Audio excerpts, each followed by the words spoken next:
I've been married to the same woman for 32 years, and we had 3 beautiful children, and very proud of them, and they've accomplished a lot.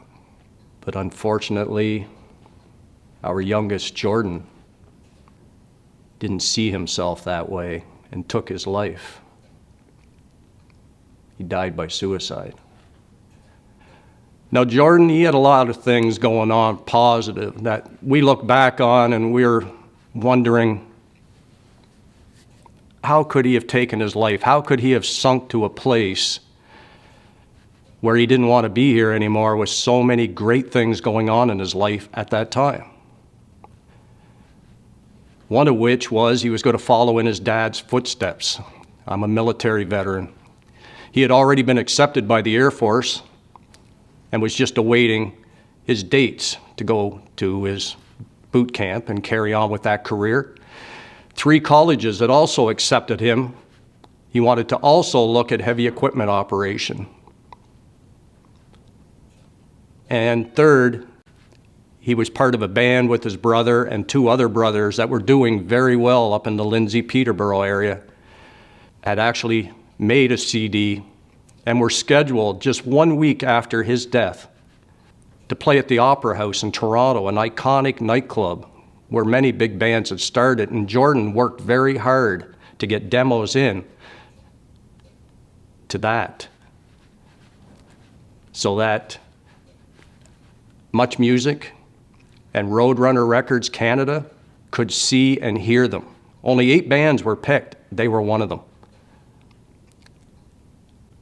So these 3 things that were very important in his life that he talked about constantly mattered nothing at all, let alone a loving family, a close family, that if he'd known how much he had hurt us,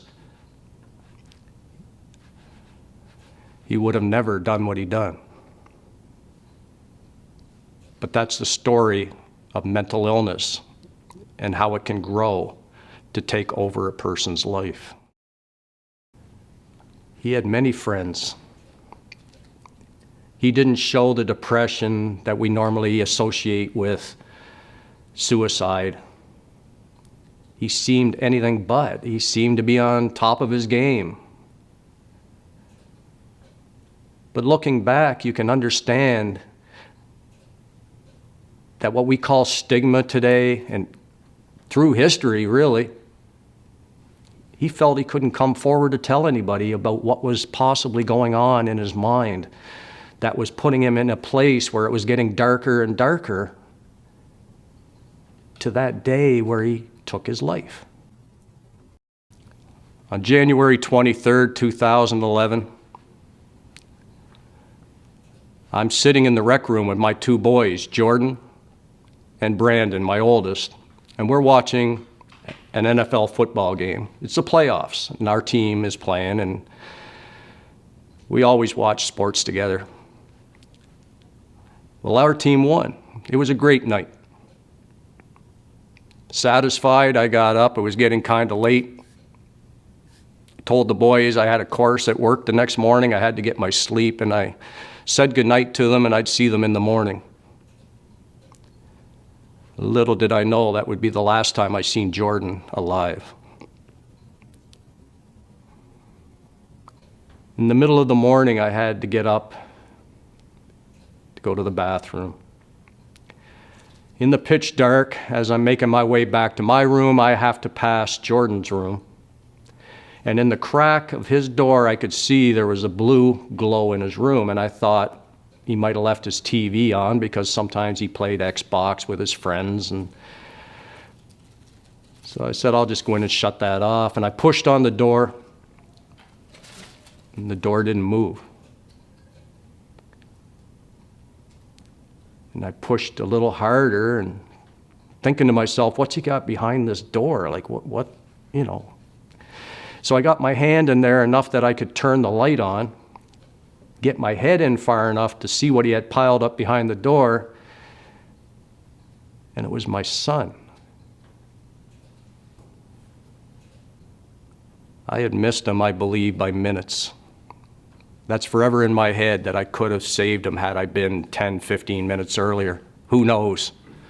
The problem with suicide is there's so many questions after. So many questions. They never go away, actually. My whole family had to get professional help. We still do on occasion, just to help us. I never found anything, and believe me, I turned everything upside down trying to find out why my son took his life.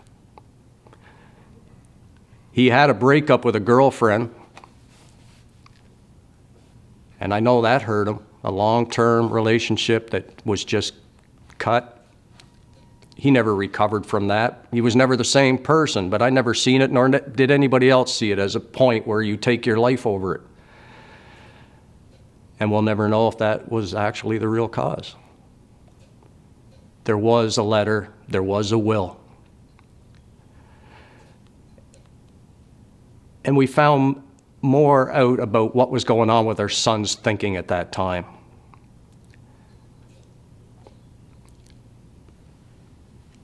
In that letter, he had stated that he didn't like how the world was operating today. He didn't trust a lot of the world leaders. He said that he wasn't down, which I believe he meant not depressed, because he probably would have thought that's what people are thinking. But he had lost touch with the world, obviously. And he finished that letter with, I love my family, I love my friends, you know who you are. And again, think about it. If he knew how much he was going to hurt everybody by doing this, he would not have done it. Mentally, by holding it in, he had to have known there was something going on inside of his mind, either weeks, months, years, who knows. But it took him over.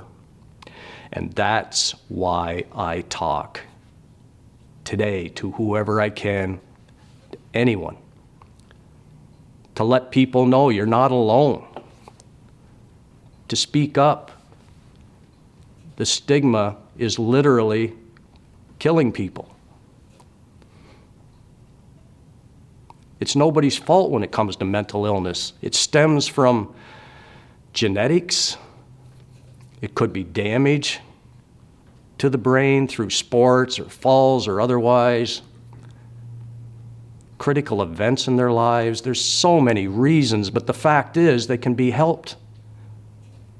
1 in 5 are afflicted with mental illness in their lifetime. Suicide is the number 2 killer of our children, our young people, number 2. Accidents, car accidents are number 1, and some of them could possibly have been suicide, they said. It doesn't have to be that way. If we open up, if we can be compassionate about mental illness like we are about most illnesses, physically, those afflicted will come forward. They will look for the help they need and know that there's others also in need of help, and they won't feel all alone. We have to be able to talk openly, accept it, and be compassionate about it. I want you to think about it. In the adult body, there's 206 bones. We have no problem understanding when somebody breaks or cracks or there's a contusion to a bone. That's not a big deal. But we have 100 billion electrochemical neurons, 100 billion in our brain that manages everything in your body. Why can't we accept that they could be damaged, that they may not have been working properly from the beginning, and accept that mental illness is a part of some people? Because it is, 1 in 5.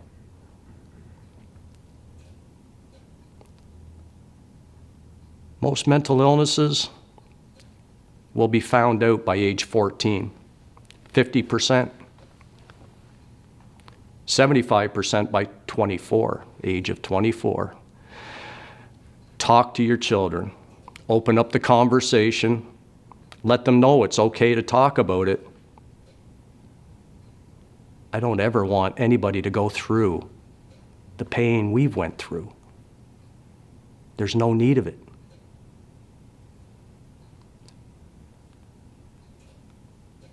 The stigma has to be dropped. You've heard it on TV and radio over and over and over. But it's that easy. By talking, people will feel less afraid and come forward. And they need to get to help. Be it emergency at a hospital, their doctor, a parish, whatever's comfortable to them, but they have to go to somebody to get help. It can't manifest and end up like our son Jordan. We'll never have the answers fully. Please be open, compassionate to those that are afflicted. And I don't want anybody to ever be that other family that you see in the newspaper or hear on the news. Thank you.